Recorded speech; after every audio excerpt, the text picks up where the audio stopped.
As guys, yesterday we did cover the inheritance part, which is the first pillar of OOPS programming. So today we're gonna start with our polymorphism concept. What is polymorphism? What does it mean? Why we are using polymorphism in OOPS programming? So polymorphism means that specifically you can do one task by different way. Like for example, let me open whiteboard, Microsoft Whiteboard.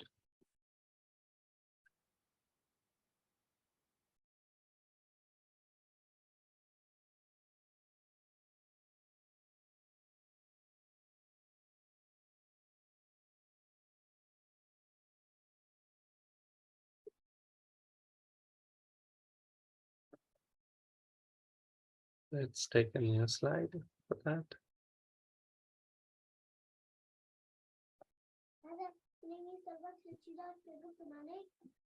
I guess someone's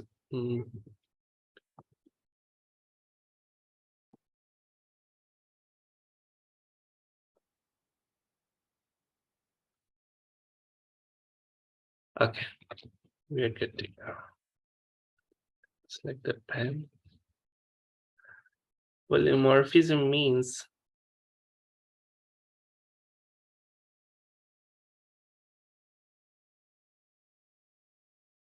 that you can do one task in many different ways. Like for example, let's take this example. Suppose, take example of school.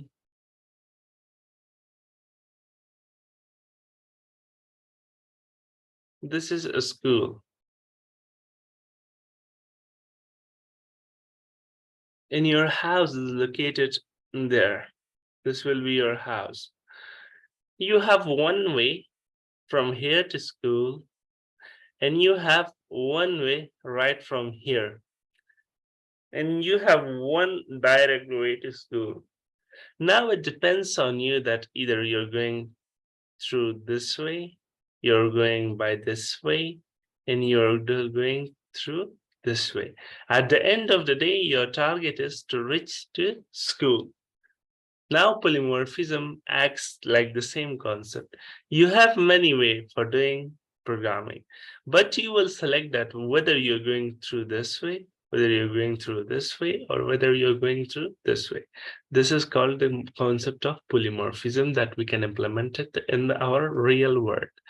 Now, let's get back to slide and see what is polymorphism. The first step, polymorphism consists of two parts, method overloading and method overriding that we're going to study maybe tomorrow or might be in next session. But first step is method overloading in polymorphism. We're going to study this. What is method overloading? Method overloading is the concept that a class have a multiple method with the same name but different parameter. That's called method overloading. Why we are adding this kind of method overloading? So here I take an example that you're performing addition, given number that can be any number of argument. If you write a method such as int or for two parameter, or you can take three number digits like int for three parameter addition, you can do it the same name of the function. Just slightly we are changing the parameters. Method overloading increase the readability of our program. Readability means that we're gonna add too many functions in first release of our software that if I add, suppose for example, I have one addition function, like let's say, let's take an example of this.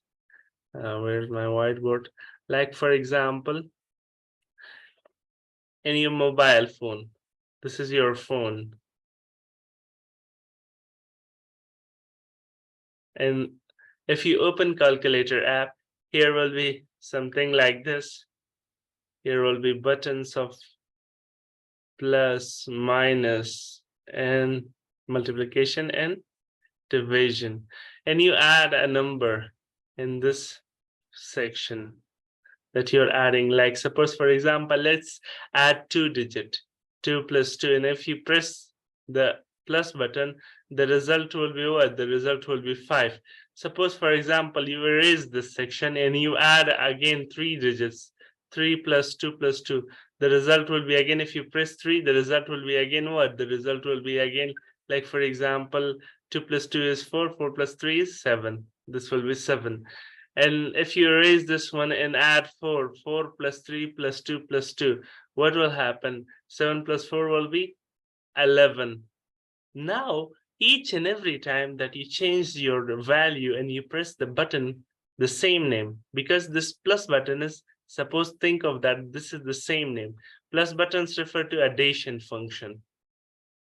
Now, how is this possible that I'm adding a digits one by one, or I'm changing the values? Actually, these are the parameters, if we consider. And UI, we don't understand that because those concepts are abstract inside the phone. Just we are seeing the UI interface.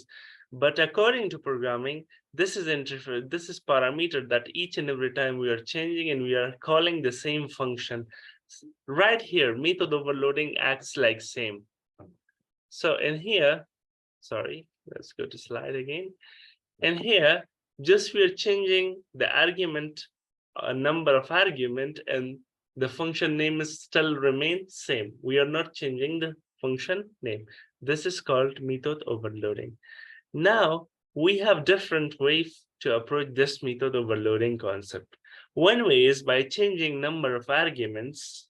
Another way is by changing the data types. We will see these two ways one by one. Let's get back to slide. Here in this example, I check static and these concepts, but you don't consider the static end. We will later on study what is static and how we can access the static data. Don't worry about that. We can do it later on. Because if we use static, we don't need to create the object of that class. We can access it directly with the class name .add. We will later on study that what is static method and what is static keyword that we are using. As of now, just we will consider a small basic query scenario. Let's go to my slide, my clips ID. So I will click on this. I will click on inheritance, but I will not create my programs in inheritance. So I'll do what? I will do instead create a new package for that. Right click on SRC. So go to packages and create polymorphism. Polymorphism. Click on finish. So the package of polymorphism is already created. So I will close these other files. So I don't want any disturbance. So I'll click on that and I will go and I will create my first file inside my polymorphism package. So in that, my first program will be method overloading. I'll click on public static void main. So the structural program has come.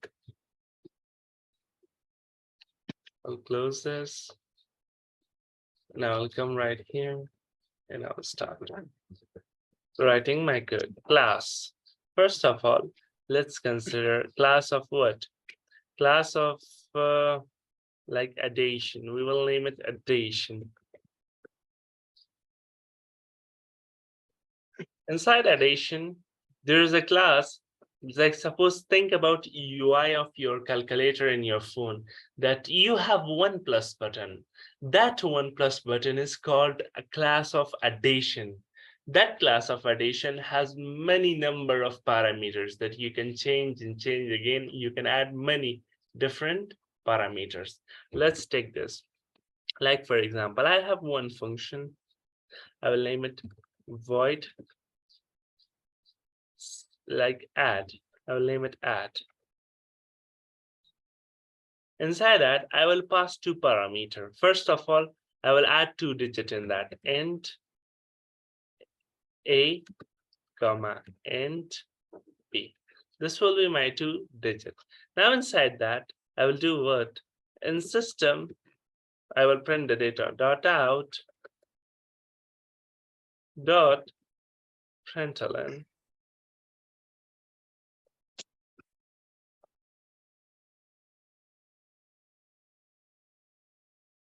In that I will do what? I will add 2 digits. I will do the addition. How will I do that?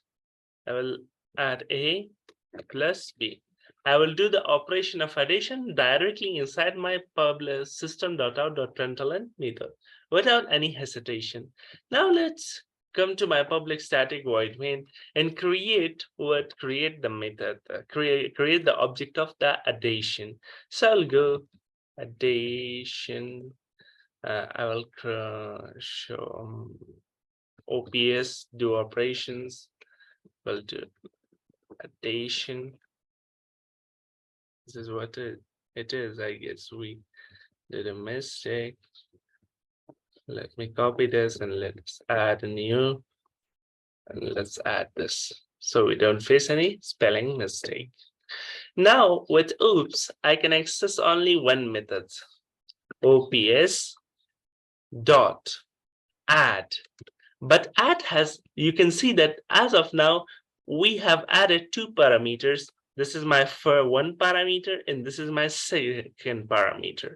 Now with that, if I call the add function here, that they directly assign 0, 0 values. They are hinting, the Eclipse IDE giving hint for me that, hey, you have a parameterized function like we had constructor. So you need to add arguments right here. You need to pass the arguments. So in first step, I will pass 20. And at other step, I will pass 1. I will pass 12, 10. So I'll save this. If I run my code, you can check that the result will be what? 30. The result of 2 digit. 20 plus 10 will be what? The result will be 30. Now, what is the outcome of the program? Let's see. Let me explain first this thing. Then later on, we will go with the other methods as well. Let me open the Snappy. Let's explain this right here. Okay. Now we have what, guys? We have one class name addition. Think of what? Think of a plus button in your mobile calculator. This will be class of plus button addition. Inside that, as of now, you have one method, which is what? Which only passes what? Which only passes 2 parameters. Now, whenever compiler comes, this is the first entry gate for compiler, public static void main. Now compiler will check that here you created the addition class object with the name of oops. Okay, OPS operations. Now it will go there and copy that all data, which is right here. Compiler will save all the copy of this function with their self. And whenever on next line, compiler come and see that, okay, oops, we call the object of addition class dot, we add dot add. Now with add, we pass 2 digits, 10 plus 10, 20 plus 10, we pass it. We didn't add any plus sign here. We exactly did the same, like this will be area of 20 and this will be area of 10. So we pass these 2 digits. Now compiler duties, that compiler will get the copy of 20 plus 10 and go to this function. Now in this function, what we did inside system.out.println, we just add them a plus b and print it right there. So the compiler will do the same task and print it for us the 30 value. This is the first stage that method overloading happened. Now let's go and create some other functions for that as well. So how will it happen? Let's suppose do it like this. Now I will copy this method and as of now, I will add 3 digits. Now let's add 20 plus 10 plus 30. Because we're doing it in a calculator of our phone like this. Now we are adding 3 digits. We are adding 4 digits like this. Am I right? So, and here, if I add this, you can see that it says that the method addend and the type addition is not applicable for the argument of int.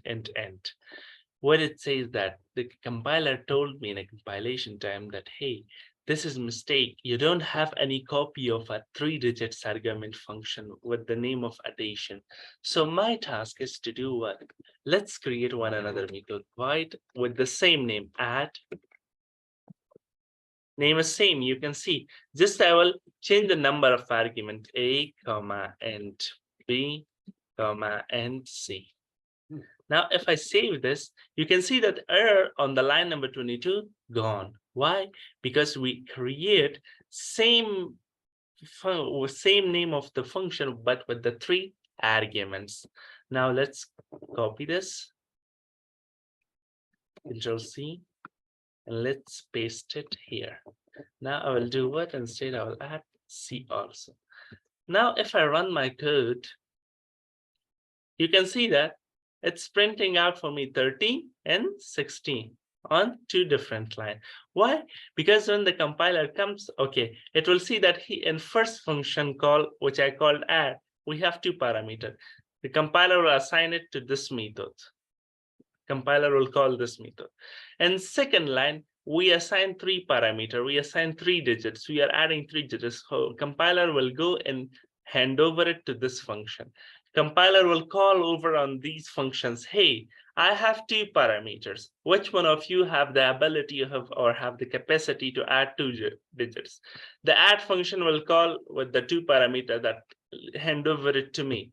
Next time, compiler will call over on the class of addition and ask them, hey, I have 3 parameter digits. Who has the capability to add 3 digits? This add method again called that, hey, I'm same like this, but I can add 3 digits. This is my functionality, hand over it to me. So the compiler will hand over the 3 digits parameter to the second addition. You can see that a return type void is same, name of the function is add same, but the only difference is between the number of argument inside this bracket. You can see that we have 2 arguments and here we have 3 arguments. Even now, if you can call for 4 arguments, like let's create void add,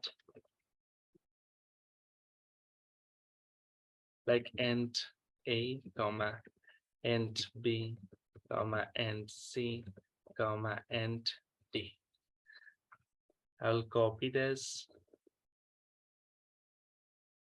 I'll paste it here and I will add what? D right here. Now I will do what? Now let's come and comment this 2 line. I'll comment this. Now, oops dot add. Okay, oops dot add. If I call oops dot add, and now I will add 2 digits. Let's see it. 12 plus 12. Now I only pass 2 digits parameter. So it will hand over it to which function? It will call over, compiler will call over on addition class, and it will ask them, hey, who has the capability of adding 2 digits? Look, the result is 24 without any problem. Now it's hand over it to this function. Now, if I change the number of arguments, let's add, like you're doing it in your phone. Let's add one another digits, like I will add 89. Now it has 3 parameters. If I run it again, you can see that I have again the result, but this time it is 113. So why? Because without any citation with the same function name, I can change my number of parameter. Now this is called method overloading and polymorphism. Hope the step is clear for you. Is there any question, guys? Any doubtful place? Any part is hidden for you that you didn't understand? You can ask. Teacher Furqan, I have a question. Yeah, go ahead, ask. Yeah, hi everyone. So we added like 4 variables here. Is there a situation that we have it more than 4 or 5 or maybe 20, 30 variables? How we can add all those together? Yeah, definitely. You have to create what? You have to create the function like this. There will be a limitation like that's why development takes a lots of time. That one person is assigned only for that, that he need to create the class of addition, and there will be more than how many lines of functions, like we have till 4 digits now. In your calculator, there is a limitation that you cannot go beyond that method. So beyond that number of arguments, like suppose it will be till 25, till 30, or I guess till 100. So they will create 100 addition method with the different number of arguments so that the user would not face any issue at the time of addition.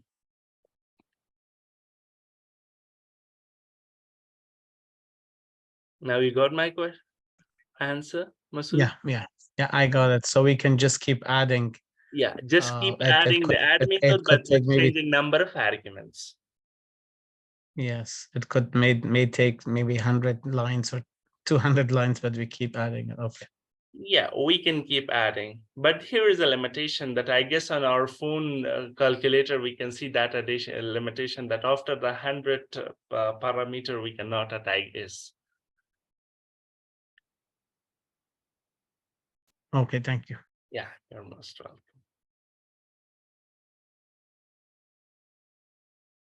Okay, guys, I will give you 5 minutes for that.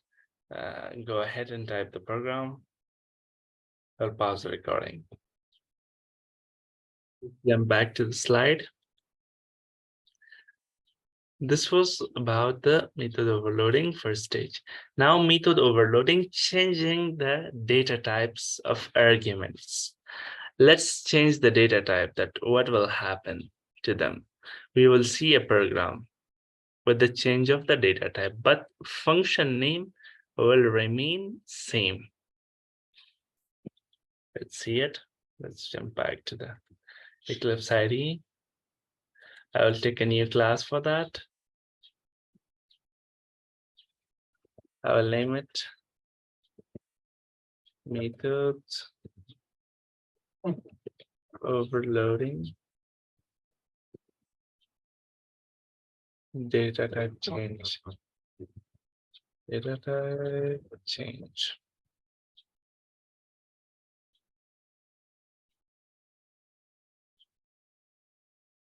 Okay. I'll erase this section. Let's create. Okay, I'll create a class of, like, suppose, for example, let's create a class of subtraction. Subtraction. In class of subtraction, I will have what void, like for example, void sub.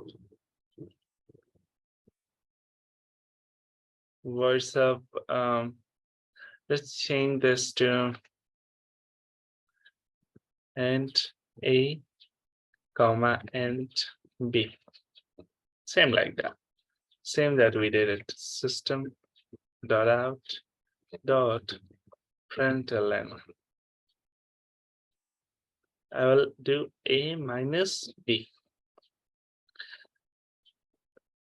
Let's create one another method, void sub, but this time the data type will be different a little bit. Let's add double a, comma, double b. Inside the method, let's print system dot out dot print ln, and I will add it like this. sorry, A minus B. Okay. I have two methods, guys, which address which refer to the same function name, but you can see that number of argument is also same, like we have in slide. You can see in slide we have two add methods, and these two add method has two parameters, but these two parameter written type number of type is or data type is different little bit. Let's see it, and let's create a object of the subtraction. Now copy that. Now add subtraction. Let's create OP equal to, add semicolon. Now with the help of OP dot what dot, I will call sub. Okay, first of all, let's erase 12, 6. If I run the program, you can see that the result comes out what? 6. Why? Because it gives this data to first parameter. The compiler will call over on the subtraction method and ask for what? Hey, I have 2 parameter data type. And here, inside the subtraction method, both of the sub will shout that, hey, we are both have the capability to add to subtract 2 parameters. Okay, now the compiler will confuse that, hey, there are there are same function that is having the capability of subtracting 2 parameter. Here it is that the subtraction, the compiler will call over that the data type of these 2 parameter is only integer. So here is the point that this method will again shout that, hey, this is belongs to me, so hand over it to me. Now the duty of this is that this function will remain silent because the data type is little bit different. But if I change this to 0.12 and this to point like 6, point like 6. If I save this and if I run this now, you can see that the result comes out how much? 5.52. It is a little bit different, but we will see the result. We want the result. Why? Because now again, compiler call over on the subtraction method. And whenever compiler calls on the subtraction method, they ask for that, okay, both of them having the capability of subtracting 2 digits. But here is the difference, that data type which is passed from the method, from the main method, is in floating point. Now it is in floating point, so do it once, hand over it to this function, because double is keeping the capability of subtracting floating digits number. This is called another way that changing the data types. We study that we change the number of arguments. We did study with the same written methods, with the same data types. But as of now, we study what? We study the change of data types with the same parameter. Now go ahead, type this code. If you do you have any question? First of all, guys? Sir, I have a question. Yeah, go ahead, ask your question. So by adding a point, which compiler picked which one? The double or the int? The double, because int doesn't take floating point digits. Only double take this. Okay, okay, got it. Thank you. Okay, go ahead, guys. I'll give you 3 minutes for that. Go ahead, create a new file and try to write down the code. Now, this was all about what? Changing the data type with the same number of arguments. Let's go to slide and let's see what is next. Okay. What it say? Why method overloading is not possible by changing the written type of methods. This is not important for us. This will important with the development team. So as of now, we don't need it. Okay, method overloading with type promotion. Let's see what is this. Add some, we have 2 numbers and type promotions. Okay. We did cover this also. We don't need it. Study it.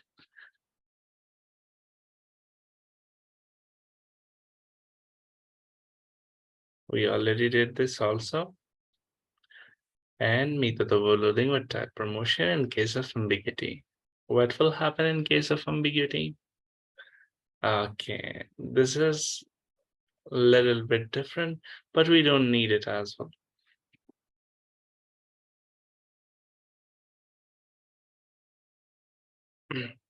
But let's program it. In case of ambiguity, with the type promotion that we did the programs right now, if there are no matching types of argument in the method and each method promotes similar number of arguments, there will be ambiguity. How ambiguity will comes? Like for example, I have first method which has two parameters, int a and long b. Now I have same method with the name of sum, but first parameter is long a and second parameter is int b, which is the data type differs. Now, in here, if I create the object of that class and I invoke 20 plus 20, which one will be invoked? So let's see it directly in the code. I'll create a new file for that. I'll say click on the class and I will say overloading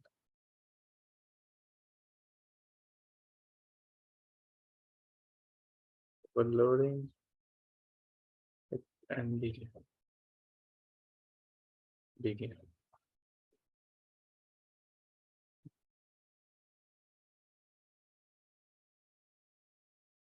Okay, let me erase this section. Let's create a class of, like for example, let's create class of multiplication.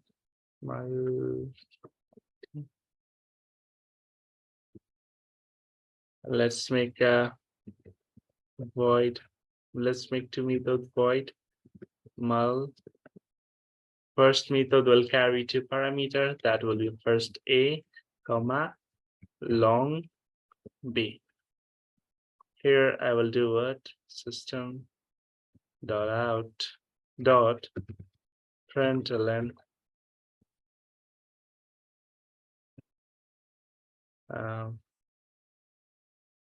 a method is called, let's see, void mul, and now let's change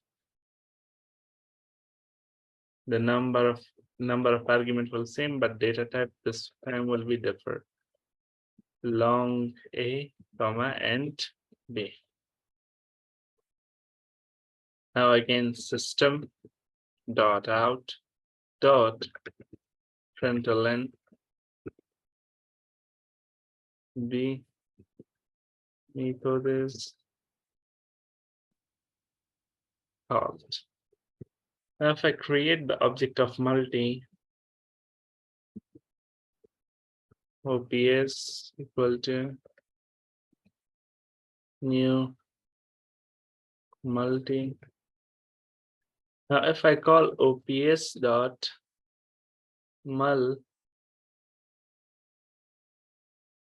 you can see that it gives me error. If I click on that, the method mul int long is ambiguous for the type multi. You can read the error on my screen. Let me zoom it a little bit for you guys so that you can read the error. If I hover on that, the method says the method multi int long is ambiguous for the type multi class. Why? Because we have two parameters with the same method name mul, but the difference is here that this mul and this mul having two parameter, but these two parameter order of their data type is not same. Like in first method I have int a, in second method is it's starting with long b. That's why the compiler will confuse in here, that the compiler can't assign the value to any of the value. That's why the case of ambiguity will be created. Yeah, we can create two methods with the same name. The concept of the overloading is like this, Feroz, that we can create two methods with the same name as we did it now in the previous program. But the concept was stuck only in number of arguments and in changing data types. But in here, why the case of ambiguity created? Because we have same parameter, same function name, same return type, but here is the problem is that the first the parameter is starting with n, the second parameter starting with long, which breaks the sequence and flow of the program. That's why method overloading will not happen in this section. This was all about the ambiguity of the code. If you guys want to write this code, you can write it. If you don't want to write it, so that's totally okay. That was the conceptual part that I explained to you, so that if you face any kind of error, so you can directly spot the error, that the type of the that the data type of this arguments are little bit different.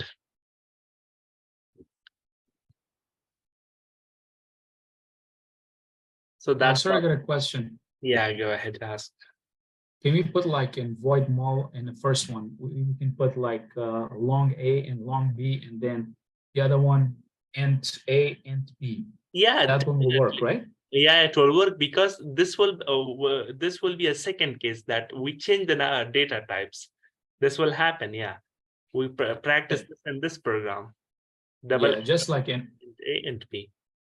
This is just like in math, you can't plus X and Y. It has to be X plus X and then Y plus Y, the same thing. It cannot be like X and Y. Definitely. But in here, why the case of ambiguity created? Because we break the sequence. We mixed it. Yes. Yeah. That's why it's not happening right here. Thank you, sir. You're most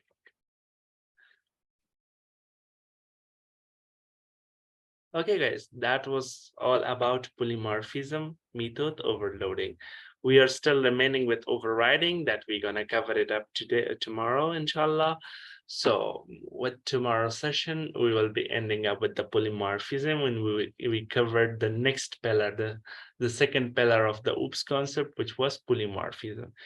The next day, inshallah, we will cover it on. And once you're finished with the OOPS concept, then you will get the big picture that why people are trying to do their projects and on top of the OOPS concepts. So that's a totally conceptual concept, very easy. Just learn that what polymorphism does, what inheritance does, what encapsulation does, and what abstraction does. That's all.